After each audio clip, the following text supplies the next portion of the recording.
हरे कृष्णा।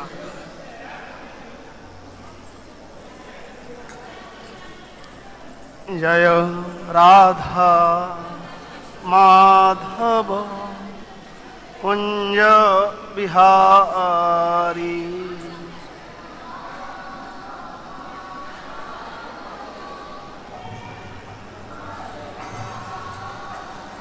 जय राधा माधव कुंज बिहारी।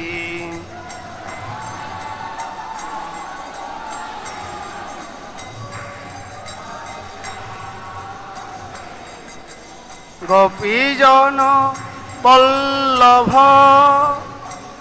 गिरिवर धारी।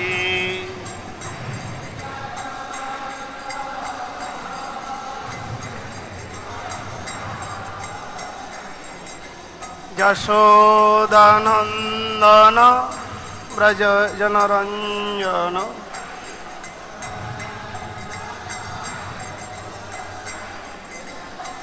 यशोदानंदन व्रज जनरंजन।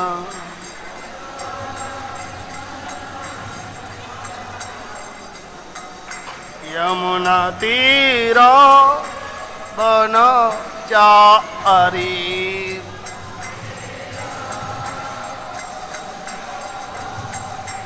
जय राधा माधव कुंज बिहारी।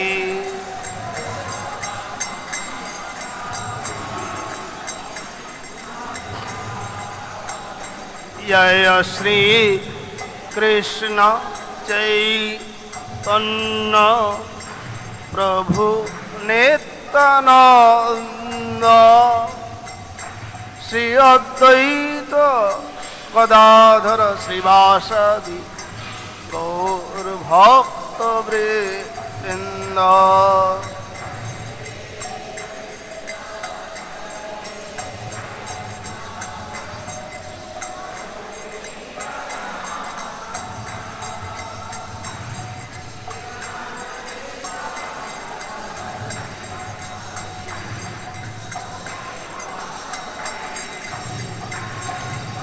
हरे कृष्ण कृष्ण कृष्ण हरे हरे, हरे राम राम राम हरे हरे।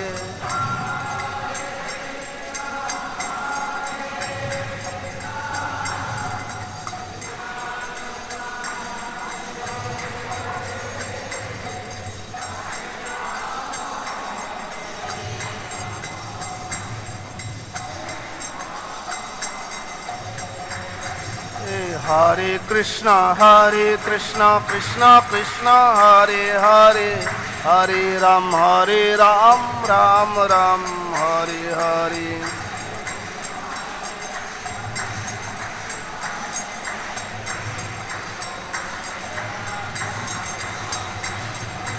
हरे कृष्ण कृष्ण कृष्ण हरे हरे, हरे राम राम राम हरे हरे।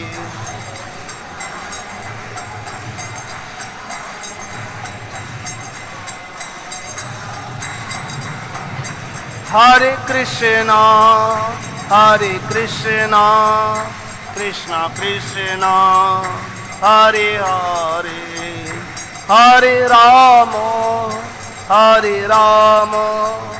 राम राम हरे हरे।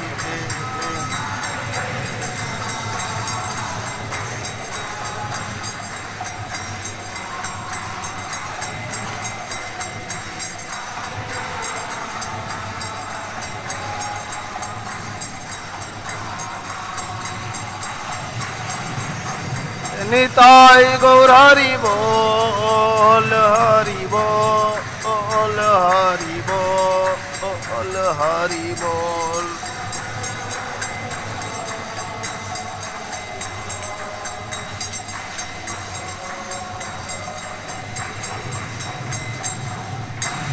गौर प्रेमानंदे। हरिनाम संकीर्तन की जय। ग्रंथराज श्रीमद् भागवतम की जय। जगत गुरु श्रील प्रभुपाद की जय। निताय गौर प्रेमानंदे।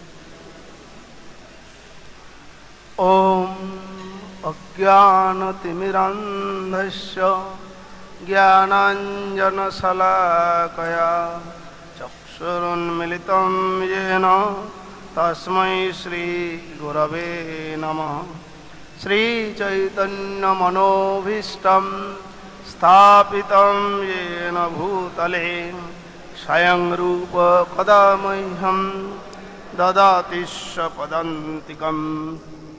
वन्दे अहं श्रीगुरो श्रीयुता पदकमलं श्रीगुरुन् वैष्णवांश्च श्रीरूपं साग्रजातं सहगण रघुनाथान्वितं तं सजीवं साद्वैतं सावधूतं परिजनसहितं कृष्णचैतन्यदेवं श्रीराधा कृष्णपादान् सहगण ललिता श्रीविशाखान्वितांश्च। नमो विष्णुपादाय कृष्णपृष्ठाय भूतले श्रीमते जयपताका स्वामिनीति नामिने। नमो आचार्यपादाय निताय कृपा प्रदायिने गौरकथा धामदाय नगरग्रामतारिणे।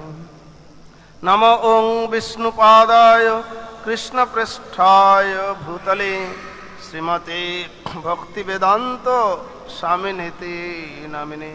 नमस्ते सारस्वती देवे गौरवाणी प्रचारिणे निर्विशेष शून्यवादी पाश्चात्यदेशतारिणे। वाञ्छाकल्पतरुभ्यश्च कृपा सिन्धुभ्यैव च पतितानां पावनेभ्यो वैष्णवेभ्यो नमो नमः। नमो महावदन्याय कृष्ण प्रेम प्रदायते कृष्णाय कृष्ण चैतन्य नामने गौरतिसे नमः। हे कृष्ण करुणा सिंधु दीनबंधु जगत्पते गोपेश गोपिका कांत राधा कांत नमस्तुते। तप्त कांचन गौरांगी राधे वृंदावनेश्वरी वृषभानुसुते देवी प्रणमामि हरिप्रिये। जय श्री कृष्ण चैतन्य प्रभु नित्यानंद श्री अद्वैत गदाधर श्रीवास आदि गौर भक्त वृंद। हरे कृष्ण कृष्ण कृष्ण हरे हरे हरे राम राम राम हरे हरे।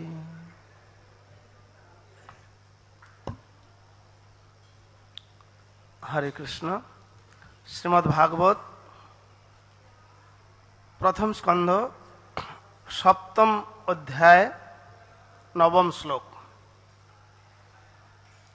এই শ্লোকের শীর্ষক দ্রোণপুত্র দণ্ডিত। ओम नमो भगवते वासुदेवाय। ओम नमो भगवते वासुदेवाय। ओम नमो भगवते वासुदेवाय। नारायणं नमस्कृत्यं नरं चैव नरोत्तमं देवीं सरस्वतीं व्यासं ततो जयमुदीरये। नष्टप्रायेषु अभद्रेषु नित्यं भागवत सेवया भगवते उत्तमश्लोके भक्तिर्भवति नैष्ठिकी।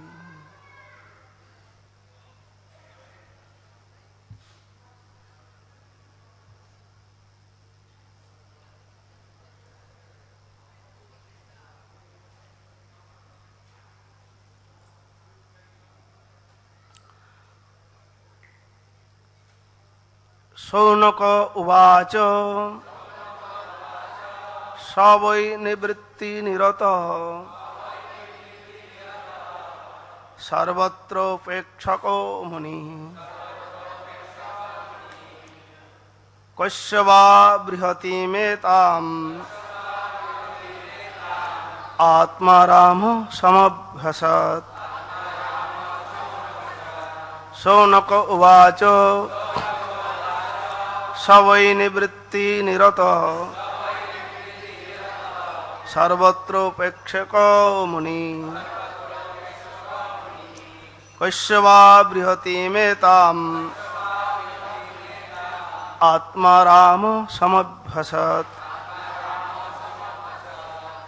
शौनक उवाच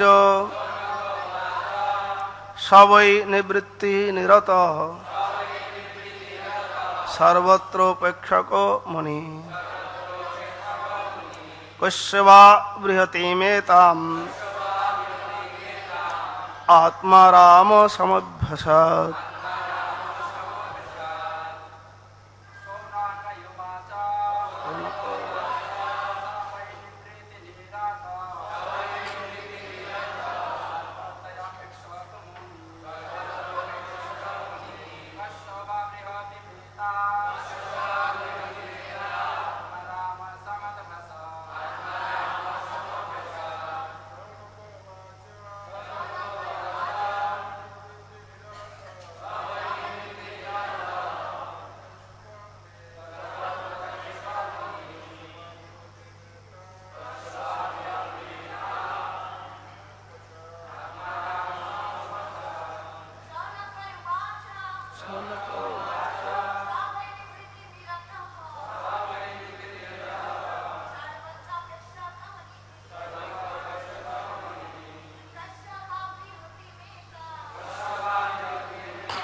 শৌনক উবাচ শ্রী শৌনক জিজ্ঞাসা করলেন স তিনি বই অবশ্যই নিবৃত্তি নিবৃত্তি মার্গ নিরত নিরত সর্বত্র সর্বতোভাবে উপেক্ষক উদাসীন মুনি মুনি কস্য কি কারণে বা অথবা বৃহতিম বৃহৎ এতাম এই আত্মারাম আত্মারাম সমভ্যসৎ অধ্যয়ন করতে হয়েছিল।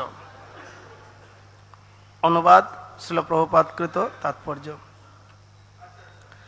শ্রী শৌনক সুত গোস্বামীকে জিজ্ঞাসা করলেন শ্রী শুকদেব গোস্বামী ইতিমধ্যেই নিবৃত্তি মার্গে নিরত ছিলেন এবং তার ফলে তিনি ছিলেন আত্মারাম।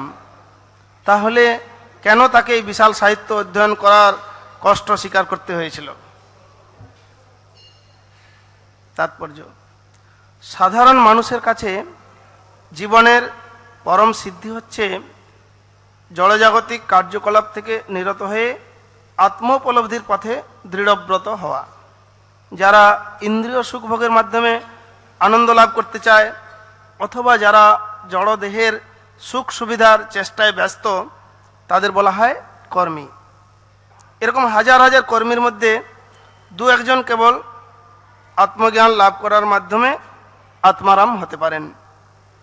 আত্মারাম কথাটির অর্থ হচ্ছে আত্মায় যারা আনন্দ অনুভব করেন। সকলেই আনন্দের অন্বেষণ করছে, কিন্তু একজনের আনন্দের স্তর অপরের আনন্দের স্তর থেকে ভিন্ন হতে পারে। তাই কর্মীদের আনন্দের স্তর আত্মারামের আনন্দের স্তর থেকে ভিন্ন। আত্মারামেরা সর্বতোভাবে জড় সুখভোগের প্রতি সম্পূর্ণ উদাসীন। শ্রীল শুকদেব গোস্বামী ইতিমধ্যেই সেই স্তর প্রাপ্ত হয়েছিলেন, কিন্তু তবুও তিনি মহান সাহিত্য শ্রীমদ্ ভাগবত অধ্যয়ন করার প্রতি আকৃষ্ট হয়েছিলেন।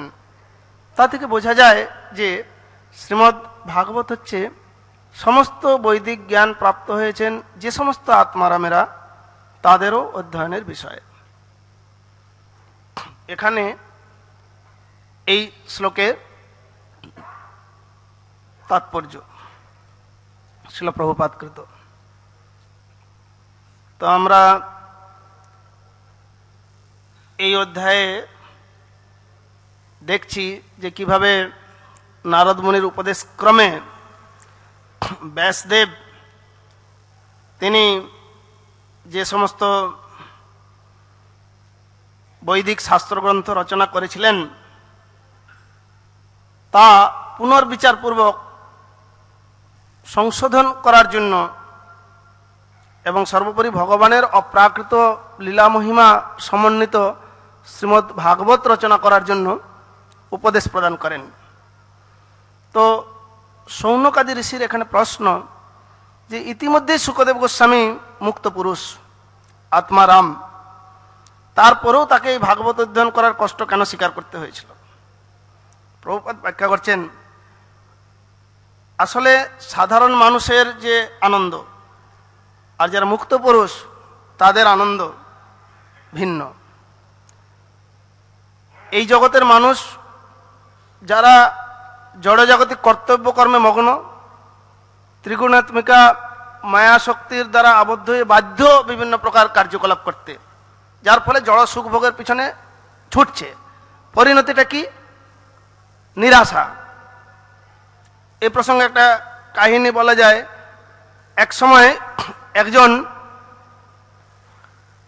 কৃষক সে মাঠে চাষ করছিল। হঠাৎ একটা ওই মাঠের পথ দিয়ে এসে উপস্থিত হয়েছে একদম অপ্সরার মতো খুব সুন্দরী রূপবতী একটা মেয়ে। তো তার দিকে তাকিয়েই ও আশ্চর্য হয়ে গেছে, ওর প্রতি আকৃষ্ট হয়ে গেছে। তখন ওর চলচাতুরি দেখে তার কাছে গিয়েছে।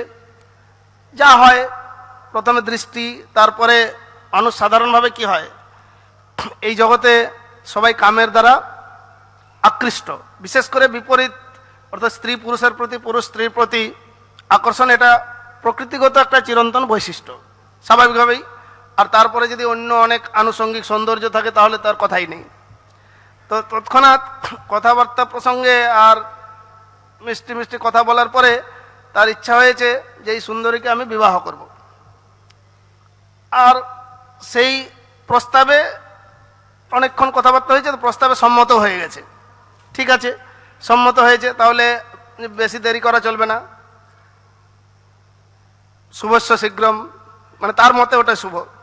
তো সঙ্গে সঙ্গে ওরা ওইখান থেকে রওনা দিয়েছে একদম পুরোহিতের বাড়ি, যে পুরোহিত ব্রাহ্মণ আছে, ওকে বলে এখনই যাতে সঙ্গে সঙ্গে বিবাহ দিয়ে দেওয়া হয় ব্যবস্থা। আমাদের অনেক সময় দেখা যায় কেউ বিবাহ করার আর তর্স হয় না, তাড়াতাড়ি চেঞ্জ করে সঙ্গে সঙ্গে বিবাহ করে নিল, এরকম একটা অবস্থা। যাই হোক, সে গেছে। কিন্তু যখন তারা গেছে, এ তো একটা চাষাভুষা লোক, সেরকম থাকতো দেখতে, সেরকম একটা সুন্দর বা পোশাকের সেরকম পরিপাটি নেই। তো পুরোহিত দেখলো আর একটা অতি সুন্দরী মেয়ে আর সঙ্গে একটা চাষা, আর ও বলছে কি না এই মেয়েটাকেও বিয়ে করবে। এটা কি ওর উপযুক্ত হলো? তো ওই ব্রাহ্মণ পুরোহিত ও মেয়েটার প্রতি আকৃষ্ট হয়ে গেছে। হে, চাষার ছেলে তুই খাওয়াবি কি? এরকম সুন্দরী, ওর প্রসাধন বা বিলাস বেসনের আয়োজন করতেই পারবে না, ওই চাষ থেকে যা ইনকাম হয় তাতে। আমি ওকে বিয়ে করব। পুরোহিত মানে পুরোহিত ওকে বিবাহ দিবে কি? ও ওই মেয়েটার প্রতি আকৃষ্ট হয়ে গেছে, বলছে আমি ওকে বিবাহ করব। এখন কি হয়েছে, দুজনের মধ্যে ঝগড়া লেগে গেছে, কে বিবাহ করবে। মহা মুশকিল, এক করতে গিয়ে আরেক বিপত্তি। চাষি বলছে আমি বিবাহ করব, আর পুরোহিত বলছে আমি। তো শেষ পর্যন্ত গন্ডগোলটা হাতাহাতি হওয়ার উপক্রম। তখন ওরা কি করেছে না, ওই সময় বাদশাহী আমল ছিল, বাদশার দরবারে গেছে বিচার দিতে, যে আমি একে নিয়ে এসেছি পুরোহিতকে বিবাহ করাবো বলে, আর এসে বিপত্তি হয়েছে পুরোহিতে ওকে বিবাহ করতে চাইছে, একে করতে দেবে না। তখন ওই বাদশাহ হঠাৎ দেখে সেই সুন্দরীর প্রতি অত্যন্ত আকৃষ্ট হয়ে গেছে। বাদশাহ বিচার করবে কি, দিয়ে ও আকৃষ্ট হয়ে তখন বলছে এই এত একটা সুন্দরী, এ আমার বেগম হয়ে থাকবে একদম অন্দরমহলে, এ কি চাষা ভুষা বা সাধারণ ব্রাহ্মণ পুরোহিতের যোগ্য নাকি? ওকে আমি বিবাহ করবো, তোমরা যাও ভাগো এখান থেকে। কিন্তু তারা তো নাছড় বান্দা, কেউ তখন সুন্দরী দেখলো এ তো মহা মুশকিল কাণ্ড হয়ে গেছে। তখন ও একটা প্রস্তাব দিল, বলছে ঠিক আছে, তোমরা যখন তিনজনই আমার প্রতি অত্যন্ত অনুরক্ত হয়েছ, তখন আমি একটা প্রস্তাব দিচ্ছি, আমি এখান থেকে দৌড় দেব একদম জঙ্গলের দিকে, আর আমাকে যে আগে ধরতে পারবে, মানে স্পর্শ করতে পারবে, তাকে আমি বিবাহ করব।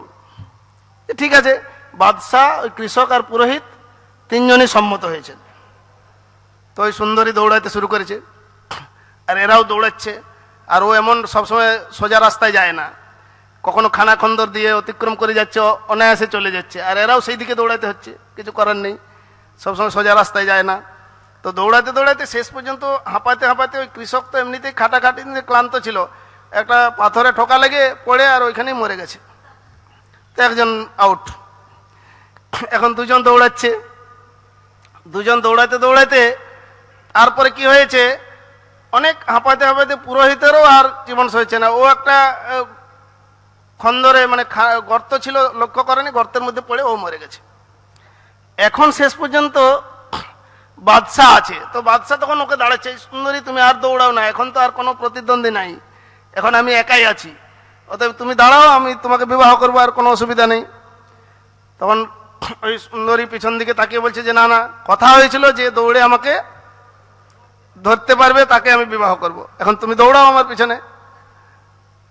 ও দৌড়াচ্ছে দৌড়াচ্ছে, শেষে চিন্তা করলে এ অপূর্ব ব্যাপার। তখন বলছে তুমি আসলে বলো তো কে, মায়াবী, এইরকম ভাবে আমার দৌড়ে জীবনান্ত অবস্থা।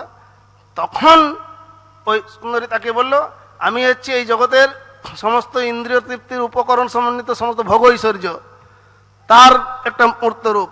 তো এর পিছনে দৌড়াতে দৌড়াতে দুজন তো গেছে, আর তুমিও আস্তে আস্তে যাওয়ার দশা প্রাপ্ত হয়েছ। তো এখানে বলার উদ্দেশ্য যে প্রথম দর্শনে এই যে সাধারণ কৃষক, তার কাম উৎপত্তি হয়েছিল, আর দ্বিতীয় ক্ষেত্রে যখন বঞ্চিত হচ্ছে তখন পুরোহিতের কাছে এসে ক্রোধ, আর বাদশার ওকে পাওয়ার একটা লোভ। তো এই যে কাম, ক্রোধ, লোভ, এই তিনটা হচ্ছে নরকের দ্বার, ভগবদ্গীতায় তা উল্লেখ করা হয়েছে। আর এই স্তরে এসে ভগবানের প্রতি আকৃষ্ট হওয়া, এটা অত্যন্ত দুর্লভ। এই ত্রিগুণাত্মিকা মায়ায় সকলেই সংসার বন্ধনে আবদ্ধ, এর থেকে মুক্ত হওয়া এতটা সহজসাধ্য ব্যাপার নয়, এবং এই মুক্ত পুরুষ অত্যন্ত দুর্লভ। ভগবদ্গীতায় বলা হয়েছে যে যতদাম অপি সিদ্ধানাং কশ্চিং মাং ব্যক্তি তত্ত্বত, মনুষ্যানাং সহস্রেষু যতদাম মনুষ্যানাং সহস্রেষু কশ্চিং মাং ব্যক্তি তত্ত্বত তত তত্ত্বত মাং, শ্লোকটা যেন, কশ্চিং মাং ব্যক্তি তত্ত্বত, কশ্চিং যতটি সিদ্ধ হয়, মানে এই যে হাজার হাজার মানুষের মধ্যে কদাচিৎ দু একজন তত্ত্ব তো আমাকে জানতে পারেন, ভগবান বলছেন। আর এই তত্ত্ব তো জানার মধ্যে কয়েকজন সিদ্ধিপ্রাপ্ত হয়, এই সিদ্ধ পুরুষদের মধ্যে কদাচিৎ কোনো একজন ভগবানকে লাভ করেন, তো এইরকম দুর্লভ। তো ভগবান যেহেতু সর্বাকর্ষক, ভগবান তার যে অচিন্ত শক্তি এবং তার গুণাবলী, তা সিদ্ধ পুরুষকেও, সিদ্ধ মহাত্মাকেও আকর্ষণ করেন। শাস্ত্রের বহুল দৃষ্টান্ত আছে, যেভাবে চতুষ্কুমারেরা, তারাও এই প্রকার মুক্ত পুরুষ ছিলেন, কিন্তু বৈকুণ্ঠে গমন করেই ভগবানের পদরজ অভিষিক্ত যে ফুলের সৌরভ আঘ্রাণ করেই তারা ভগবানের প্রতি আকৃষ্ট হয়েছিলেন। ঠিক অনুরূপভাবে এখানে শৌনকাদি ঋষির যে প্রশ্ন, সেটা পরবর্তীতে এই আত্মারামও কিভাবে ভগবানের প্রতি আকৃষ্ট হয় সে কথা ব্যাখ্যা করেছেন। আর এই পরবর্তী শ্লোকটা আরো গুরুত্বপূর্ণ, যেটা চৈতন্য মহাপ্রভু বহু প্রকারে সার্বভৌম ভট্টাচার্যের নিকট ব্যাখ্যা করেছিলেন। তো এইভাবে দেখা যাচ্ছে যে এইরকম হাজার হাজার ব্যক্তি, আত্মজ্ঞান লাভ করা ব্যক্তির মধ্যেও কদাচিৎ কোনো একজন আত্মারাম হতে পারেন। সকলেই আত্মাতে আনন্দ লাভ করবেন সেটা নয়। এমনকি ভক্তরাও ভক্তি জীবনে এসে তারা প্রথম উৎসাহ থাকলেও পরবর্তীতে এই উৎসাহ হারিয়ে যায় বা কোনো কিছুর প্রতি উদাসীন হয়ে যায়। যেরকম এই প্রসঙ্গে আরেকটা কাহিনী বলা হয় যে আমাদের জ্ঞান রূপ বা বৈরাগ্য রূপ অস্ত্রের দ্বারা এই সংসার রূপ যে অসত্য বৃক্ষ যাতে আমরা আবদ্ধ হয়ে আছি সেটাকে ছিন্ন করতে হবে। তা না হলে ভগবানের অর্থাৎ শুদ্ধ ভক্তিমূলক সেবায় সম্যক রূপে নিয়োজিত হওয়া সম্ভব নয়। সেটা নিয়োজিত হতে হলে কীরকম ঘটনাটা দাঁড়িয়ে যায়, এই জগতে ভগবান আমাদের অবস্থা থেকে হাসেন। তো ভগবান কি আমাদের দুঃখে হাসেন? পিতা কি কোনো সন্তানের দুঃখে হাসতে পারেন? কেন হাসেন না?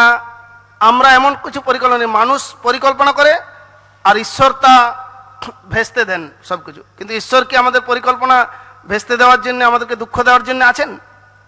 এটা নয়। ঘটনাটা এইরকম যে সমুদ্র তীরে কোনো একটা শিশু বালির কল্পনা করছে, বালির মহল রাজপ্রাসাদ বানাবে, তার মধ্যে একজন সাদা ঘোড়া চড়ে সেই রাজপুত্র আসবে, দিয়ে আমাকে নিয়ে সুখে বিলাস করব। তো তার এই কার্যকলাপ দেখে পিতামাতা হাসছেন। কেন পিতামাতা হাসছেন? তাকে দুঃখ দেওয়ার জন্য নয়, জানে এই উদ্ভট পরিকল্পনা, এই বালির ঘর অচিরেই ভেঙে যাবে, সব কিছু নষ্ট হয়ে যাবে। যেরকম আমাদের বৈষ্ণব মহাজনরা গিয়েছেন না, সুখেরও লাগিয়া এ ঘরও বাঁধেনু অনলে পুড়িয়া গেল। তো এইরকম অবস্থা হবে। ঠিক সেই রকম মানুষ এই ভোগ ঐশ্বর্যের প্রতি আসক্ত হয়ে উদ্ভ্রান্তভাবে অত্যধিক প্রয়াস করছে। এই অত্যধিক প্রয়াস করার অর্থ হয় না, মানুষের পেটের একটা নির্দিষ্ট মাপ আছে, তাতে নির্ধারিত খাবারই সেখানে থাকবে, তার বেশি রাখা সম্ভব নয়। অতিরিক্ত যদি দেওয়া হয় তাহলে বেলুনের মতো ফুলে ফেপে বাস্ট হয়ে যাবে। ঠিক ধনৈশ্বর্য যতটুকু ভোগ্য এই দেহ জীবন সাধারণভাবে ধারণ করার জন্য, তার অতিরিক্ত প্রয়াস করলেই আমাদের ভক্তি জীবনের বিনাশ হবে। এটা সুস্পষ্ট রূপে রূপ গোস্বামীপাদ শাস্ত্রে নির্যাস স্বরূপ তার উপদেশামৃতে নির্দেশ দিয়েছেন যে অত্যাহার প্রয়াসশ্চ প্রজল্প নিয়মাগ্রহ জনসংঘশ্চ লৌলঞ্চ সরভীর ভক্তি বিনশ্যতি। তাহলে তা সত্ত্বেও এত কিছু জানার পরেও সেটা থেকে আমরা বিরত হওয়ার প্রয়াস বা চেষ্টা কোনোটাই করি না, যার ফলে সেই পর্যায়ে পৌঁছানো সম্ভব হয় না। এটা হচ্ছে ফ্যাক্ট। এটা অনেকটা কীরকম না, একবার কোনো বহুদিন আগের কথা, একজন কাঠুরে একজন কাঠ ব্যবসায়ীর নিকটে এসেছেন। তো কাঠের ব্যবসা আছে, ওর কাঠের আরও অনেক কিছু। তো কাঠুরে এসেছেন, তো কাঠুরের যা দক্ষতার কথা শুনেছে, আর দেখতেও বেশ বলিষ্ঠ চেহারা, খুব সুন্দর। তখন ব্যবসায়ী ভাবলো তাহলে একে কাজে নিয়োজিত করাটা ভালোই হবে। তারপরে ওকে যথারীতি ভালো মাইনে দিয়ে আর ওকে নিয়োগ করেছেন ওই কাঠ ব্যবসায়ী। তো প্রথম দিনে জঙ্গলে নিয়ে গেছে, একাই এমন পরিশ্রম করে কোঠার দিয়ে পুরো 18খানা গাছ কেটে নিয়ে চলে এসেছে। তো ব্যবসায়ী খুব খুশি, এইভাবে বেশ ভালোই কাজ করছে। কিছুদিন পরে গাছ কাটতে গেছে, তো 15টার বেশি কাটতে পারেনি। তারপরে আরও কয়েকদিন গেছে, তারপরে 10টা কেটেছে। তখন ও নিজেই চিন্তা করছে, আমি তো পরিশ্রম আগের থেকে বেশি করছি, তারপরেও গাছ কাটার সংখ্যা বা কার্যের যে রেজাল্ট সেটার সংখ্যা কমে যাচ্ছে কেন? এরকম অবস্থা হচ্ছে, আমি আরো বেশি পরিশ্রম করছি অথচ কাজ কমে যাচ্ছে, মানে কাজের যে ফল সেটা কম হচ্ছে। তো তখন ও একদিন বিনীতভাবে এসে বলছে, ক্ষমা করবেন, আমি পরিশ্রম যথেষ্ট করছি, তারপরেও ঠিক প্রয়োজন মতো গাছ কাটা যাচ্ছে না, কি যে হচ্ছে আমি ব্যাপারটাই বুঝতে পারছি না। তো তখন পরিশেষে ওকে ব্যবসায়ী ও ত্রুটিটা দেখে দিল, কি না, ওই যে কুঠারটা নিয়ে গাছ কাটতো সেই কুঠারটায় আর ধার দেয়নি, সময় নেই, এত কাজের চাপে ধার দেয় না বলে। ঠিক আমাদের জীবনটাও এইরকম, আমরা পারমার্থিক জ্ঞান একবার আহরণ করলেই, মুখস্থ করে রাখলেই হবে না। সেই পারমার্থিক জ্ঞান রূপ খড়গের দ্বারা আমাদের সংসার বন্ধন ছিন্ন করতে হলে প্রথম হয়তো খুব ভালো প্র্যাকটিস করছি বলে মনে হচ্ছে অনেকটা সংসার বন্ধন ছিন্ন হয়ে গেল, কিন্তু তারপরের প্রয়াসটায় কম হচ্ছে। এরপরে দেখা গেলে এতদিন ভক্তি জীবনে থাকার পরও আবার সংসারে লিপ্ত হয়ে পড়ল। কারণটা হচ্ছে যে আমাদের যে পারমার্থিক জ্ঞান রূপ যে খড়গ, তাকে নিয়মিতভাবে কৃষ্ণ ভবনামৃতের অনুশীলনের মাধ্যমে সেটাকে ধার দিতে হবে। ধারটা না থাকলে কাটবে না, কোনো কিছু কাজটা অনেক করলেও, পরিশ্রম করলেও কাজ কম হবে, এটা হচ্ছে ফ্যাক্ট। তো সেইভাবে এই পারমার্থিক জ্ঞানকে নিয়মিতভাবে ভক্তি অনুশীলনের মাধ্যমে, বিশেষ করে কলিযুগে অত্যন্ত সহজসাধ্য বিষয় মহাপ্রভু বলেছেন যে কলিযুগে যেহেতু মানুষের আসুরিক প্রভাব, সংসারের দৃঢ় বন্ধন হৃদয়ে একদম দৃঢ়ভাবে আটকে রেখেছে, তাই মহাপ্রভু বলছেন, যা চৈতন্য মঙ্গল গ্রন্থে উল্লেখ আছে, যে এবে নাম সংকীর্তন তীক্ষ্ণ খড়গ লইয়া অন্তর সূর্যীবের কাটিব ফেলিয়া। তো এই মুক্ত পুরুষ হতে গেলে, অর্থাৎ এই বন্ধনকে ছিন্ন করতে গেলে এই নাম, শুদ্ধ নাম রূপ যে অস্ত্র, সেটা ভিতরে ভালোভাবে প্রবেশ করাতে হবে, অর্থাৎ আমাদের পারমার্থিক জ্ঞান রূপ যে জীবনটাকে ভালো করে শান দিতে হবে, ধার করতে হবে, তাহলে সেই দ্বারা এটাকে ছিন্ন করা যাবে। এবং এর জন্যই এই ভক্তিটা দরকার হচ্ছে অহেতুকী বা কেবলা ভক্তি, যার পিছনে কোনো কিছু আশা বা অনেক কিছু থাকবে না। যদিও আমরা মহাপ্রভুর শিক্ষাষ্টকম প্রায় নিত্যদিন আবৃত্তি করি যে ন ধনং ন জনং ন কবি সুন্দরী বা জগদীশ কাময়ে মম জন্মনি জন্মনীশ্বরে ভবতাৎ ভক্তির অহেতুকিতই, সেই অহেতুকী ভক্তির, কিন্তু সেই অহেতুকী ভক্তি অনুশীলন করতে গেলে নিয়মিতভাবে ভগবানের দিব্য নাম সমন্বিত যে মহামন্ত্র হরে কৃষ্ণ কৃষ্ণ কৃষ্ণ হরে হরে, হরে রাম রাম রাম হরে হরে, এই মহামন্ত্র অনুশীলন করতে হবে। আর বিশেষ করে ভগবান তার অচিন্ত শক্তি প্রভাবে, তার যে এই প্রকার মুক্ত পুরুষ, অর্থাৎ যিনি পূর্ণরূপে সিদ্ধিপ্রাপ্ত হয়েছেন, তাকে আকর্ষণ করেন। তিনি তো সর্বাকর্ষক, তাই তিনি শুধুমাত্র এই জগতের কাউকে আকৃষ্ট করবেন এরকম নয়, বরঞ্চ মুক্ত পুরুষেরা আরো বেশিভাবে আকৃষ্ট হবেন তাড়াতাড়ি, কেননা তার মধ্যে আর কোনো সমস্যা নেই। আমরা তো চিত্তরূপ দর্পণ আমাদের ময়লার দ্বারা আচ্ছাদিত হয়ে আছে, তাকে পরিমার্জন না করলে আমরা ভগবানের প্রতি যথার্থভাবে আকৃষ্ট, মানে ভগবান আকর্ষণ করছেন, কিন্তু তারপরেও ভগবান যেহেতু তার ত্রিগুণাত্মিকা মায়া শক্তির দ্বারা এই জগতের জীবকে বিশেষভাবে তার কর্মে প্রবৃত্ত করে রেখেছেন, এবং যতক্ষণ এর থেকে মুক্ত হচ্ছে ততক্ষণ ভগবান নিজেকে তার কাছে প্রকাশ করেননি। নাহং প্রকাশ সর্বত্র যোগমায়া সমাবৃত, ভগবান নিজেকে বলছেন যে আমি সব জায়গায় নিজেকে প্রকাশ করি না, যোগমায়ার দ্বারা আবৃত করে রাখি। কিন্তু যখন এই মুক্ত পুরুষ অর্থাৎ আত্মারামেরাও ভগবানের এই নাম রূপ গুণ লীলা প্রভাবিত হন, তখন তার প্রতিও আকর্ষণ অনুভব করেন। সেই জন্যেই ব্যাসদেব চেয়েছিলেন এইরকম একজন সন্তান, যিনি এই ভাগবতের কথা দ্বারা এই জগৎ সংসারের প্রকৃত মল নাশ করবেন। সেই জন্য ভাগবতকে বলা হয় অমল পুরাণ। আর এই ভাগবতের সিদ্ধান্ত অনুসারেই মহাপ্রভুর কথা হচ্ছে যে আরাধ্য ভগবান ব্রজেশ তনয় তদ্ধাম বৃন্দাবন রম্যা কাচিদ উপাসনা ব্রজবধূ বর্গেন যা কল্পিতা শ্রীমদ্ ভাগবতম প্রমাণমলম প্রেম পুমার্থ মহান শ্রীচৈতন্য মহাপ্রভুর মতর্মিদং তত্রাদরণাপ।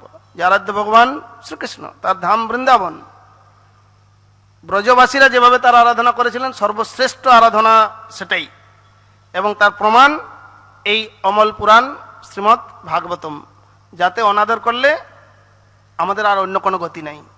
এটাই শ্রীচৈতন্য মহাপ্রভুর অভিমত। আর সেই জন্যই ভগবানের প্রতি এইভাবে আত্মারাম ব্যক্তিত্ব, যেরকম শুকদেব গোস্বামী, সনক, সনাতন, সনন্দ, সনত কুমার, এই চারজন মহর্ষি, তারা শ্রীকৃষ্ণের প্রতি আকৃষ্ট হয়েছিলেন। ওরা তো সৌরভ আঘ্রাণ করে আকৃষ্ট হয়েছিলেন, শুকদেব গোস্বামী ভগবানের লীলা শ্রবণ করে আকৃষ্ট হয়েছিলেন। আর এর থেকে কি প্রমাণ হয়, যেরকম জড়জাগতিক কার্যকলাপের কোনো সম্পর্ক নাই, তবু ব্রজবাসীরা তারা শ্রীকৃষ্ণের রূপে আকৃষ্ট হয়েছিলেন। রুক্মিণী দেবী ভগবানকে না দর্শন করেই, তার মহিমা শ্রবণ করেই তাকে পরম পতিরূপে প্রাপ্ত হওয়ার জন্য জীবন সমর্পণ করেছিলেন। এইভাবে ভগবান হচ্ছেন সর্বাকর্ষক। আর ভক্তির কোনো হেতু বা কারণের অনুসন্ধান করার প্রয়োজন নেই, অহেতুকী বা যাকে বলা যায় কেবলা ভক্তি। আর এই শুদ্ধ ভক্তির একটা বিশেষ লক্ষণ হচ্ছে যে তা হচ্ছে কৃষ্ণ আকর্ষণী, অর্থাৎ শুদ্ধ ভক্তি ভগবান কৃষ্ণকে আকর্ষণ করেন। তাই শিল প্রভুপাদ বলেছেন যে আমার গুরুদেব শিল ভক্তি সিদ্ধান্ত সরস্বতী ঠাকুর বলতেন যে তোমরা কখনো কৃষ্ণকে দেখার চেষ্টা করো না, তুমি এমনভাবে তোমার কার্যকলাপকে পরিবর্তিত করো, কৃষ্ণ সেবায় নিয়োজিত থাকো যে কৃষ্ণ তোমাকে দেখার জন্য আসবেন। তো ঠিক সেইভাবেই যেরকম এই প্রকার শুদ্ধ ভক্ত ভগবানের প্রতি আকৃষ্ট হয়, শুদ্ধ ভক্তিও ভগবানকে আকর্ষণ করে নিয়ে আসে।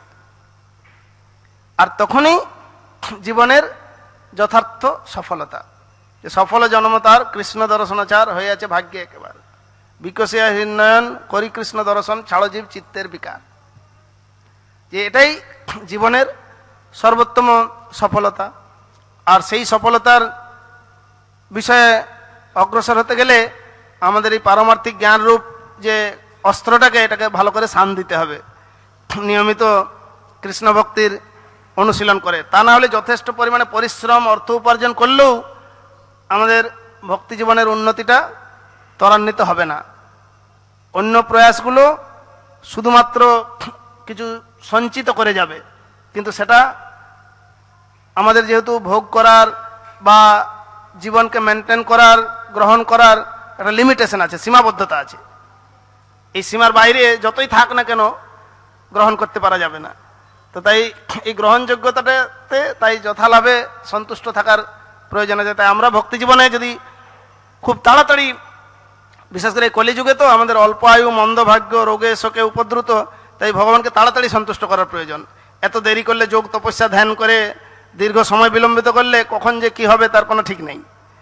তো তাড়াতাড়ি সন্তুষ্ট করার পন্থাটা হচ্ছে যেভাবে শ্রীমদ্ ভাগবতে উল্লেখ করা হয়েছে, চতুর্থ স্কন্ধে আছে যে দয়া সর্বভূতেষু সন্তুষ্টা যেন কেন বা সর্বেন্দ্রিয় উপশান্তা তুষ্যতাসু জনার্দন, যে সর্বজীবে দয়া, যথালাভে সন্তোষ আর ইন্দ্রিয় সংযমপূর্ণ জীবনযাপন, এটা অবলম্বন করে কেউ যদি ভগবানের সেবায় যুক্ত থাকেন তাহলে অতি শীঘ্র জনার্দন কৃষ্ণ সন্তুষ্ট হবেন। তাহলে এটা বিশেষভাবে অনুসরণীয় যে কিসে তাড়াতাড়ি ভগবান সন্তুষ্ট হবেন, যেহেতু আমাদের সময়টা খুব কম। সময় যদি বেশি থাকতো তা নাহলে ধীরে ধীরে করা যেত যে ঠিক আছে হবে, কিন্তু সময় খুব কম।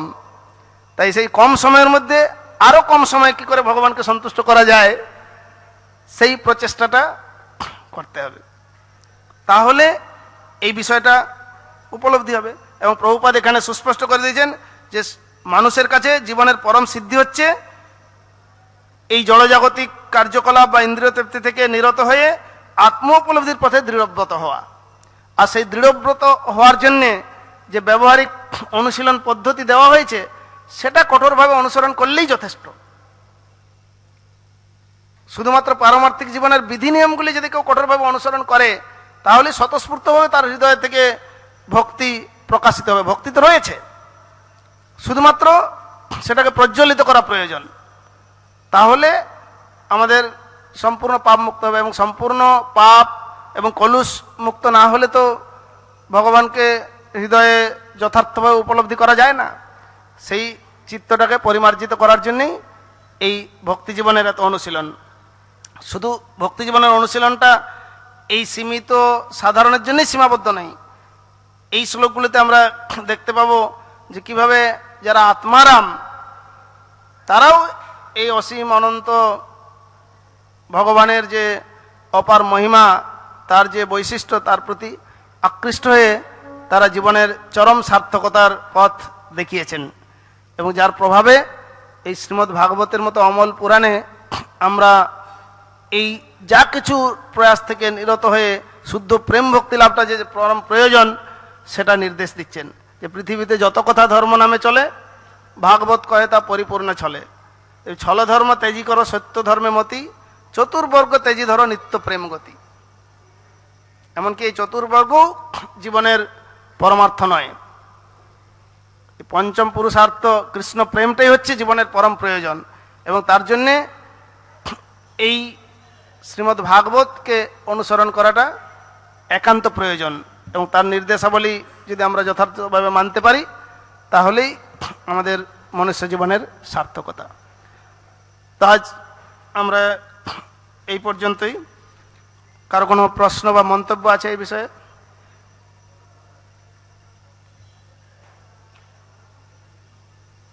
বলুন প্রভু। যোগমায়া তো ভগবানের শক্তির দ্বারা সবকিছু, সারা বিশ্ব ব্রহ্মাণ্ড সবকিছু ভগবানের অধীন। তাই ভগবানের শক্তি ছাড়া কেউ কিছু নয়।